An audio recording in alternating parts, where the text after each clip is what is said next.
नमस्ते सदा वत्सले मातृभूमि।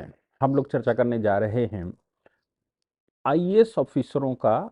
ये जो इस समय बड़े खुलासे हो रहे हैं, चूंकि मीडिया ने उस विषय को पकड़ा हुआ है पूजा खेड़कर के मामले से, और पूजा खेड़कर के मामले के बाद कई एक मामले ऐसा लग रहा है कि राज्य सरकारें सामने आ गई हैं। ऐसा लग रहा है कि वो जो ट्रेनिंग वाले इंस्टीट्यूट हैं, लाभासा सामने आ गया है। लाभासा ने मतलब लाल बहादुर शास्त्री इंस्टीट्यूट ने, एकेडमी ने एफआईआर दर्ज करवाई है पूजा खेड़कर के खिलाफ। और ये एफआईआर बड़ी खतरनाक है कि मिसयूज ऑफ, जब उन्होंने एमबीबीएस का एडमिशन लिया था तब उन्होंने नॉमेटिक सोसाइटी का सर्टिफिकेट लगाया था और तब एडमिशन लिया था। आप सोचिए कि हालांकि वो एक आईएएस ऑफिसर की बेटी ऑलरेडी हैं और उनके पिता आईएएस रहे होंगे, तो ये सारे जो लूज पोल्स हैं, ये लूज पोल्स भी किसने बताए होंगे ये भी हम अंदाजा लगा ही सकते हैं। ना पिता ने बताए होंगे तो पिता के सहयोगी ने, क्योंकि आईएएस ऑफिसर की बेटी का मतलब है कि सैकड़ों तरह के अधिकारी, सैकड़ों तरह के इस प्रकार के लोग वहां आते होंगे। लाल बहादुर शास्त्री इंस्टीट्यूट एकेडमी की खास बात यह है कि उसमें सीनियर जूनियर को पढ़ाता है। अब सीनियर जूनियर को पढ़ाता है तो, और रिटायर्ड लोग पढ़ाते हैं, उसके कुछ सेमिनार करवाते हैं, कुछ मॉक मॉक टेस्ट करवाते हैं, कुछ मॉक इंटरव्यू वो डिस्कशंस करवाते हैं, ग्रुप डिस्कशन करवाते हैं, कुछ लिखी पढ़ी मतलब सिलेबस भी पढ़ाते हैं।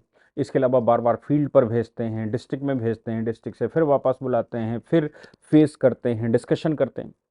तो मैं कुल मिलाकर ये एक बात जो मुझे समझ में आई वो ये आ रही है कि ये पूरा सिस्टम, कि भाई सिस्टम को समझो। अब सिस्टम करप्ट है तो उसके करप्ट नेचर को समझो, सिस्टम अच्छा है तो अच्छे नेचर को समझो। खास तौर से ट्रेनिंग इस बात की हो रही है कि कैसे तुम सिस्टम पर विराजमान हो गए हो और कैसे इस समाज के बीच में जो प्रॉब्लम्स आने वाली हैं उनका सोल्यूशन निकालोगे। कैसे नेताजी को सेटिस्फाई करोगे, सरकार को सेटिस्फाई करोगे। सरकार 5 साल के लिए चुनकर आती है और दिमाग में सीधी सी बात रहती है हम 30 साल के लिए चुनकर जाते हैं, 35 साल के लिए चुनकर जाते हैं।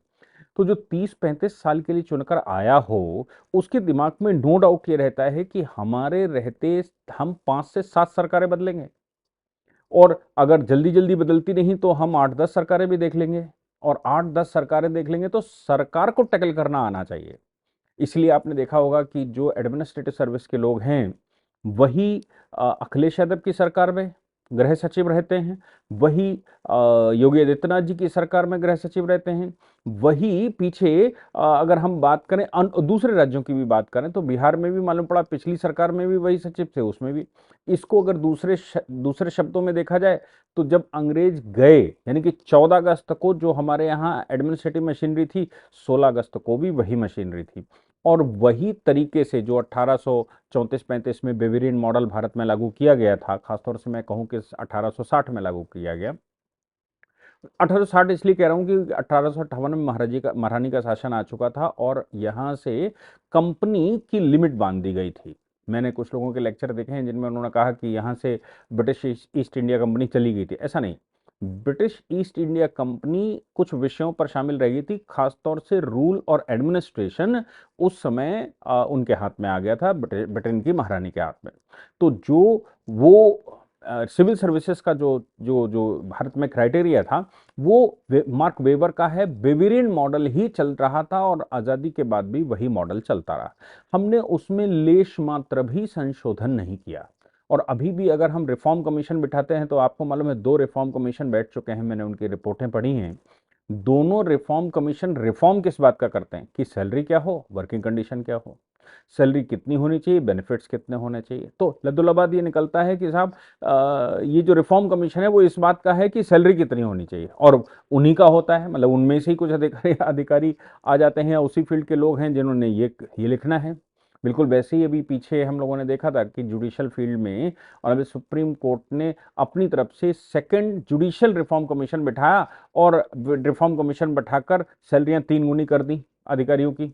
अब 3 गुना अधिकारी सैलरियां कर दी। उत्तर प्रदेश सरकार ने कहा भी कि साहब हमारे यहाँ डिस्पैरिटी हो जाएगी, जो जो हमारे यहाँ एडमिनिस्ट्रेटिव मशीनरी रहती है, जुडिशियल मशीनरी, इनकी सैलरी में बहुत बड़ा फर्क आ जाएगा। तब सुप्रीम कोर्ट ने कह दिया भाई जुडिशियल फील्ड के लोग ज़्यादा होशियार होते हैं, ज़्यादा काम करते हैं, ज़्यादा दिमाग लगाते हैं, बहुत बहुत उनके ऊपर लोड होता है। How can you compare judicial officers with the administrative officers, मतलब आईएएस से आप कैसे कंपेयर कर सकते हैं। हाँ, बात ठीक भी है कि हमारे यहाँ का जो जुडिशियल ऑफिसर रहता है, बहुत छोटी रैंक का ऑफिसर रहता है, वो भी डिस्ट्रिक्ट जो डिस्ट्रिक्ट मैजिस्ट्रेट है उसके ऊपर रहता है, उसके पास अधिकार होते हैं। डिस्ट्रिक्ट का एसएसपी या कमिश्नर भी उसके मातहत आता है, उसकी अदालत में हाजिरी लगाता है अगर वो बुलाता है तो। अब चूंकि उसको सैल्यूट मारता है तो इसका मतलब है कि उसका वो भी, और प्रोटोकॉल की दृष्टि से भी जुडिशियल ऑफिसर ऊंचा होता है। हमारे यहाँ का डिस्ट्रिक्ट जज सेक्रेटरी लेवल का, मानकर चलिए कि सेक्रेटरी लेवल का व्यक्ति रहता है जो राज्य का रहता है। तो सीधी सी बात है कि एडमिनिस्ट्रेटिव मशीनरी को नीचा मानकर चलते हैं, समय की वैल्यूएशन कम और काम की ज़्यादा। बात ठीक है, चलिए मान लेते हैं। लेकिन राज्य सरकार, मतलब सुप्रीम कोर्ट ने भी रिफॉर्म कमीशन बिठाया और रिफॉर्म कमीशन बिठाकर सैलरी बढ़ा दी। सरकारें कहती रहीं लेकिन कोई नहीं चली, सरकार को सैलरी देनी पड़ेगी। वैसे ही एडमिनिस्ट्रेटिव ऑफिसर्स में जब दो एडमिनिस्ट्रेटिव रिफॉर्म कमीशन बैठे तो उनमें भी यही हुआ, वर्किंग कंडीशंस। लेकिन सवाल ये पैदा होता है कि क्या हमने एडमिनिस्ट्रेटिव मशीनरी में भारतीय शासन लागू किया? क्या हम भारत को भारतीय शासन के हिसाब से चलाना चाहते हैं? अब Lal Bahadur Shastri academy of administration में जब हम जाते हैं तो वहां पर भी क्या बेवेरियन मॉडल को हम प्रैक्टिकली सिखा रहे हैं, या फिर हम भारतीयता वहां पर सिखा रहे हैं? क्या हम दर्शनों की बात कर रहे हैं? क्या हम भारत के डिफरेंट तरह के एडमिनिस्ट्रेशन, शिवाजी महाराज के समय पर एडमिनिस्ट्रेशन क्या हुआ करता था, या गुप्तों के समय पर एडमिनिस्ट्रेशन कैसा हुआ करता था, मौर्यों के समय पर एडमिनिस्ट्रेशन, ये तो महान शासक हुए ना देश के, और संसार पर इन्होंने रूल किया है। तो ऐसे महान शासकों के क्या एडमिनिस्ट्रेशन हम पढ़ा रहे हैं, या उसमें रिफॉर्म, उस तरह से रिफॉर्म लाने की कोशिश कर रहे हैं, या हम अंतरात्मा की आवाज को कहीं झकझोर रहे हैं कि भाई तुम सिविल सर्विसेज एग्जाम क्वालिफाई करके आओ और काम करोगे जाके, इसका मतलब है राष्ट्र का काम करोगे, भारत माता का काम करोगे, या फिर अपना काम करोगे। ये चीजें शायद एब्सेंट हैं, जहां तक मैं समझ पा रहा हूं ये एब्सेंट हैं। खैर, पूजा खेड़कर के फादर ऑलरेडी एडमिनिस्ट्रेटिव पोस्टों पर रहे हैं, आईएएस ऑफिसर थे, तो सीधी सी बात है कि जो लूप होल्स हैं एडमिनिस्ट्रेशन के, वो सब उनको मालूम हो गए, क्योंकि फादर आईएएस ऑफिसर का मतलब हो गया कि बहुत बहुत एक्सपीरियंस्ड व्यक्ति, क्योंकि एडमिनिस्ट्रेशन के सारे रंग देखे होते हैं। जो सेक्रेटरी लेवल पर पहुंचता है अधिकारी या रिटायर हो जाता है आईएएस ऑफिसर, उसने बहुत रंग देखे होते हैं, उसने बहुत कुछ समझ लिया होता है। अब एमबीबीएस में एडमिशन लिया तो नॉमेटिक सोसाइटी दिखा दी, ये इसकी एफआईआर हुई। फिर मजे की बात यह है कि इसको छुपाया कैसे जाए, तो उनकी कुछ डिसेबिलिटी थी। अब आईएएस में उनका सिलेक्शन हो गया, तो सिलेक्शन होने के बाद कुछ डिसेबिलिटी आ गई। डिसेबिलिटी में ये कहा गया कि वो एम्स में चेकअप करवाने गई तो वहां से वापस चली आई। नेक्स्ट ईयर उन्होंने चेकअप करवाया, मतलब जो मेडिकल रिपोर्ट होती है वो, जो सारी जब व्यवस्थाएं हो गई होंगी, सारी जुगाड़ लग गई होंगी, तब ऐसा किया होगा। और यूपीएससी के चेयरमैन ने जो, मतलब यूपीएससी ने जो लिखवाया है मुकदमा, एफआईआर, उसमें यह आरोप लगाया गया है कि लिमिट से परे अपना नाम, पिता का नाम और जो उनका इंट्रोडक्शन होता है उसमें चेंजेस कर दिए गए। लिमिट से परे, सिलेक्शन के बाद लिमिट से परे, और ट्रेनिंग ऑफिसर थी, तो यह कहा गया कि 2023 का फॉर्म भी भर दिया और पीछे से भी सिलेक्शन हो चुका था। क्या मैं उस विवाद में नहीं पढ़ना चाहता, लेकिन हाँ, एफआईआर जो हुई है वो पूजा खेड़कर के एक ईगो की वजह से, उनके पिता के एक ईगो की वजह से सारा खेल खुल गया कि भाई मैं आई हूं तो मुझे सीनियर ऑफिसर का ऑफिसर का केबिन इतना अच्छा क्यों है, मेरा क्यों नहीं है, मुझे क्यों नहीं उसमें बिठाया जाता, मेरी गाड़ी की व्यवस्था क्या है ट्रेनिंग के लिए, और हमारी ऑडी के ऊपर वो जो लाइटें स्पेशल लगाई जाती हैं ऑफिसर्स के, क्योंकि लाल बत्ती, नीली बत्ती, बत्तियां तो ख़त्म कर दी मोदी जी ने। अब लेकिन फिर भी महाराष्ट्र में अभी जो स्टेट में है वो चल ही रहा है, जहाँ कहीं भी हम पुलिस में और उसमें व्यवस्था में देख रहे हैं वो बत्तियां चल रही हैं। तो फिर वो स्पेशल स्टिकर लगना और वो सारा, मतलब कुछ भौकाल से चलें भाई। आईएएस ऑफिसर जीवन भर तो बढ़िया मलाई की पोस्टें देखी हैं और सीट पर रही हैं। हालांकि उसमें कुछ रेवेन्यू वालों ने हड़ताल कर दी है, वो ये सब न्यूज़ें आ रही हैं कि भैया आप परेशान कर रहे हैं, ये ज़बरदस्ती परेशान करने की कोशिश की जा रही है, ज़बरदस्ती बदनाम करने की कोशिश की जा रही है, और ये है वो है, ये सब भी साथ में चल रहा है, क्योंकि उधर से किया जा रहा होगा भाई। उनके पिता तो ऑलरेडी लीडर है ना, लीडर से मतलब है कि जो आईएएस ऑफिसर है या रहा है वो भी तो लीडर है ना, वो भी तो 10-20 हज़ार लोगों से मिल चुका होता है, कुछ को सेटिस्फाई, कुछ को डिससेटिस्फाई, कुछ को अपने लिए बनाया होगा। खैर, उनके पर्सनल लाइफ पर मुझे कोई विवाद नहीं है और उस पर कोई कमेंट करना भी नहीं चाहिए, मेरा कोई उन पर कोई पर्सनल कमेंट भी नहीं है, क्या है।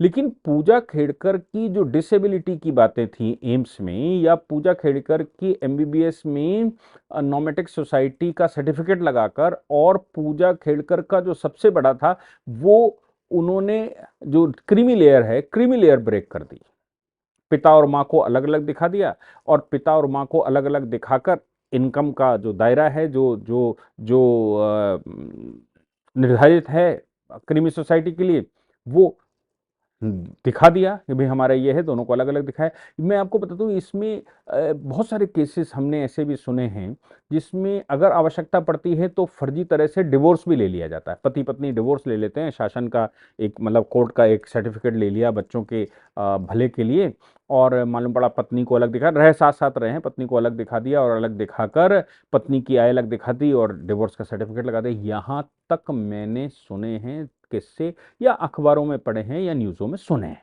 ये सब कुछ भी होता ही है। अब इनके चक्कर में एक ज्योति मिश्रा का केस आ गया। ज्योति मिश्रा का केस तो बड़ा भारी, मतलब खूब हंगामा हंगामे में रहा।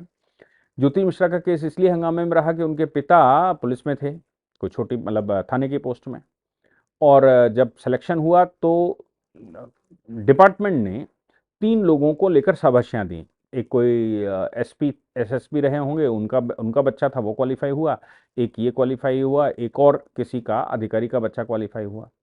तो भई सीधी-सी बात है, डिपार्टमेंट ने उनको शाबाशी दी, डिपार्टमेंट ने उनको शुभकामनाएँ दी। वो शुभकामनाएँ देखकर सब चलता रहा। ज्योति मिश्रा ने अपने पिता को, अब देखो उनका रोल नंबर और ये किसी ने नहीं चेक किया, ज्योति मिश्रा ने अपनी पिता को ये बताया कि भई मेरा सिलेक्शन हो गया आईएफएस में। अब आईएफएस में सिलेक्शन हो गया तो बोली मैं ट्रेनिंग पर जा रही हूँ, मैं चलेगी ट्रेनिंग पे। फिर उन्होंने बताया कि मेरे स्पेन में पोस्टिंग हो गई। अब स्पेन में पोस्टिंग होने से पहले मैं स्पेनिश सीख रही हूँ, ये क्लास वो क्लास, ये सब बताती रही, और दिल्ली में किसी सेमी गवर्नमेंट ऑर्गेनाइजेशन में, किसी निगम में वो काम करती रही। समय लंबा बीत गया, लोगों ने वो रिजल्ट किसी ने देख लिया, तो वो ज्योति उस पर एससी, अब ये मिश्रा है एससी लिखा हुआ है, एक ज्योति यादव भी ऐसा कुछ उसमें नाम आया होगा। फिर बाद में हुआ नहीं भाई, साल के सेकंड लिस्ट में नाम था, और वो कोई राजस्थान की या किसी हरियाणा राजस्थान कहीं की कहीं का नाम रहा होगा।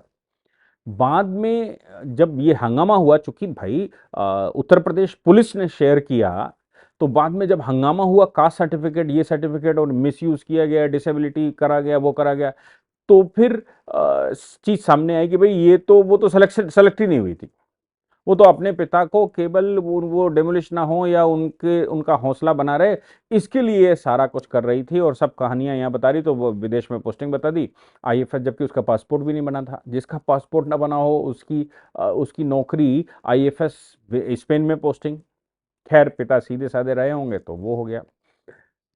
गुजरात में 4 ऑफिसर्स, 4 ऑफिसर मतलब 3 जूनियर ऑफिसर, एक सीनियर ऑफिसर, 4 ऑफिसर्स को लेकर एक इन्वेस्टिगेशन बिठा दिया गया है, और इन्वेस्टिगेशन में उनसे क्लैरिफिकेशन मांग लिया गया है डिसेबिलिटी को लेकर। अब वो डिसेबिलिटी की बात जब सामने आएगी, डिसेबिलिटी के फर्जी सर्टिफिकेट भी बनते हैं, या डिसेबिलिटी मिटवाई भी जा सकती है, या सर्टिफिकेट भी ऐसे किए जा सकते हैं। तो सर्टिफिकेट होता है, डिसेबिलिटी तो है लेकिन ये चल सकता है।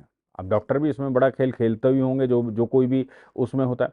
तो पूजा खेड़कर के मामले को जब निकला, मतलब उसकी जो ईगो था, मैं उसको ईगो कहूँ या जो कहूँ, या भाई मैं कहूँ कि उसकी अपनी पर्सनल सुरक्षा या पर्सनली भावना, उसने खेल बाहर निकाल दिया, तो अंदर बहुत सारी चीजें और निकली, और परिणाम ये निकला कि कुछ और लोग, अब लगातार केसेस सामने आ रहे हैं, जैसे मैंने कहा गुजरात का केस आया, ज्योति मिश्रा का केस आया, और लगातार केसेस सामने आ रहे हैं कि सब डिसेबिलिटी भी हो सकती है क्या, ऐसा भी हो सकता है कि फर्जी ओबीसी सर्टिफिकेट लगा दिया जाए पिता माँ को डिवोर्स दिखाकर, रहते साथ साथ हों तो क्या हुआ, सर्टिफिकेट का हमारे यहाँ तो देश में कागज़ों पर चलता है, बाकी तो एडमिनिस्ट्रेटिव मशीनरी का आदमी है तो वो सेट कर ही लेगा, बाकी जो इन्वेस्टिगेशन करने आएगा, और जो इन्वेस्टिगेशन करने आएगा एक आईएएस सेक्रेटरी लेवल का अगर कोई अधिकारी होगा, तो आप समझ लीजिए कि वो कितना इन्फ्लुएंस में, अनड्यू इन्फ्लुएंस में होगा इन्वेस्टिगेशन करने वाला।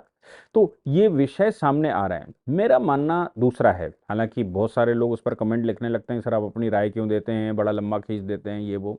मैं सदैव उन बच्चों के लिए ये बात कहता हूं जो पढ़ रहे हैं, और मैं सदैव उनके लिए ही एड्रेस करता हूं। ये बात ध्यान रखिए, मैं एड्रेस उनके लिए करता हूं जो आईएएस चुने जा चुके हैं, या चुनने वाले हैं, या जुडिशियल ऑफिसर चुनने वाले हैं, चुने जा रहे हैं, जिनको मैं पढ़ाता हूं, जिनको मैं गाइड करता हूं।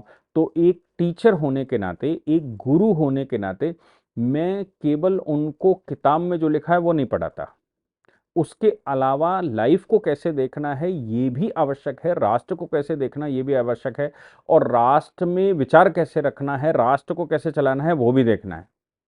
ये चीजें, उसके लिए यथार्थ शास्त्रों को ध्यान में रखते हुए मैं उसी समय, जिस समय तैयार कर रहा होता हूं, उसी समय आदि चीजें बता देता हूं।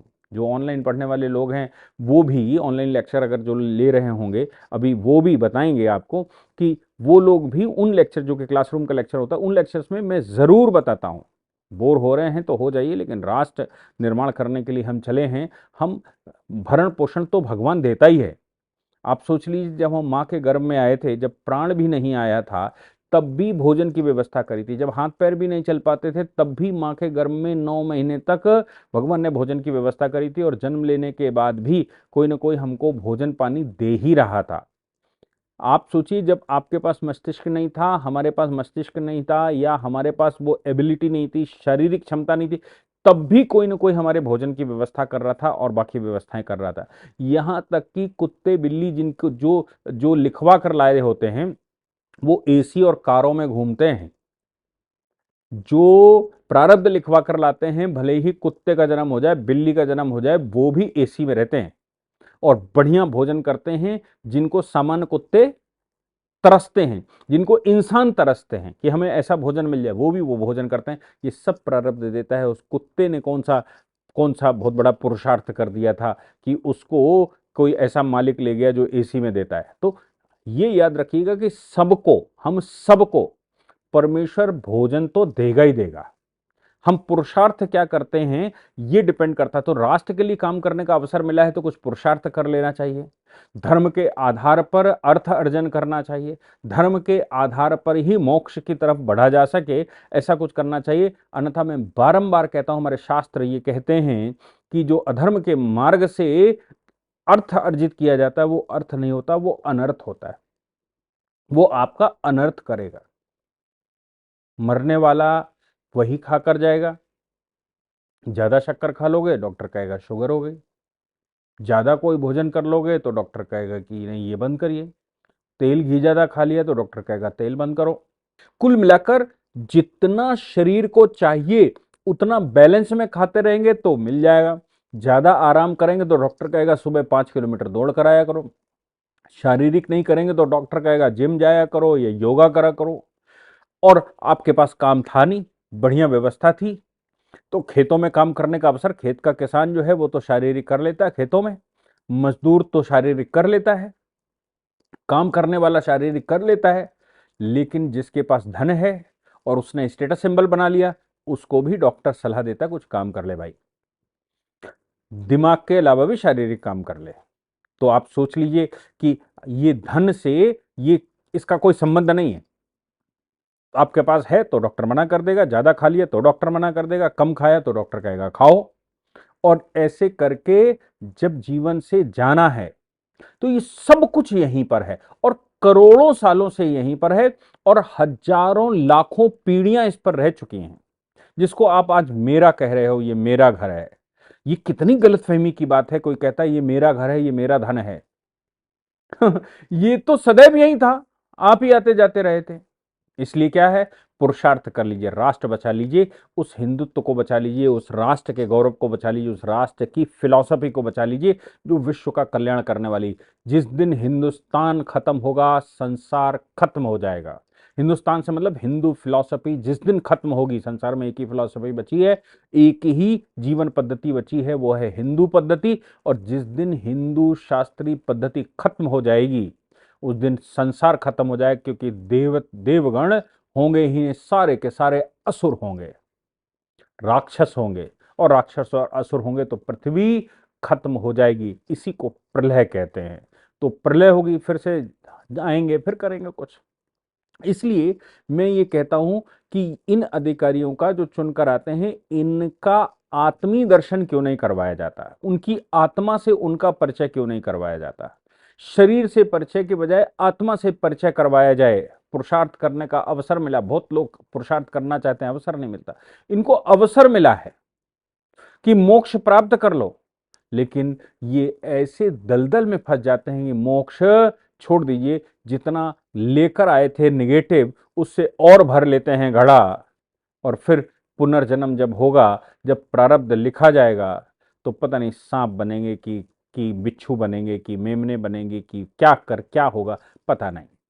इसलिए मैं बारंबार सबको ये कहता हूं कि भारतीय सांस्कृतिक फिलॉसफी, भारतीय सांस्कृतिक व्यवस्था, भारतीय परिचय से परिचित हो जाइए। आप सभी परिचित हो जाइए। कुछ नहीं पढ़ सकते तो उपनिषदों को पढ़ लीजिए। स्टार्टिंग करनी है तो गीता जी से कर लीजिए, भगवत गीता से स्टार्टिंग की जा सकती है। और अगर ज्यादा पढ़ना है तो उपनिषदों को पढ़ लीजिए। उपनिषद आप पढ़ चुके हों तो फिर आगे कर्म कांड को पढ़ लीजिए, और पढ़ना है तो उपासना कांड को पढ़ लीजिए, या दर्शन ही भारत के पढ़ लीजिए। तो भारत कैसा है, भारत ही संसार को बचा सकता है, ये याद रखिएगा। और भारत को बचाना हमारी तुम्हारी जिम्मेदारी बनती है। अगर नहीं बचा पाएंगे हिंदुत्व को, हिंदू दर्शन को नहीं बचा पाए, तो हम विश्व को नहीं बचा सकते। पूरा विश्व खत्म हो ही जाएगा। जय हिंद, जय भारत, वंदे मातरम।